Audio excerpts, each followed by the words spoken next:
The Chinese are looting resources in Zimbabwe while treating locals as second-class citizens, and President Emmerson Mnangagwa is not taking any action against this, says Center for Natural Resource Governance (CNRG) Executive Director Farai Maguwu. When Mnangagwa assumed power through a military coup that ousted late former President Robert Mugabe in November 2017, his administration is being accused of turning a blind eye to abuses by the Chinese in the country.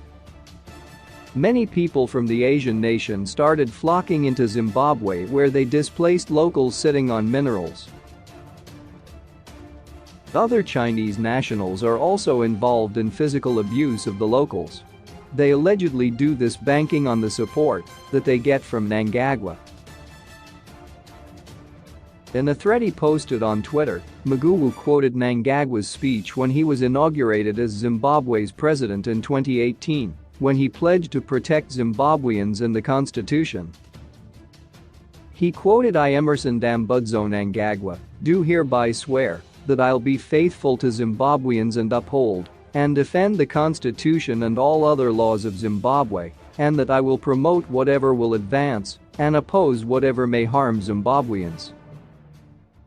That I will promote and protect the rights of the people of Zimbabwe. That I will devote myself to the well-being of Zimbabweans, so help me God." Maguwu said these words were uttered by Mnangagwa as he took oath of office in August 2018. He added, 4 years down the line, our beautiful country is fast being colonized by the Republic of China, whose nationals have entered villages, threatening to displace citizens and claiming to be armed with special grants and many other titles they claim to have obtained from OPC, Office of the President and Cabinet, and Mines Ministry. That Zimbabwe is now a Chinese colony is now public knowledge. Chinese have gone even to the point of assaulting traditional leaders and using firearms against workers.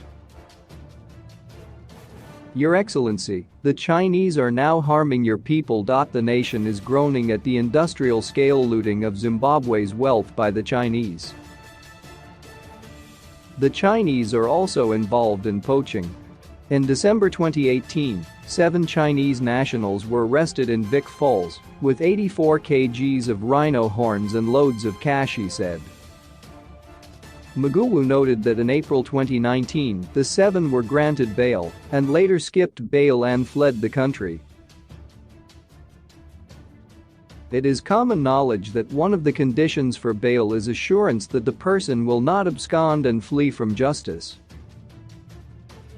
The likelihood of conviction is also used to deny offenders bail. Chinese enjoy economic opportunities which Zimbabweans are denied. They are above the law. At Dangamvura Mountain and Muter, they went on to start their operations without an environmental impact assessment. In any other normal country, this is a serious violation of a country's sovereignty and the criminals are arrested, sentenced and thereafter deported. But in Zimbabwe, the China Amzim, who shamelessly defends criminal acts by his nationals in our country, has come to the defense of this company freestone quarrying.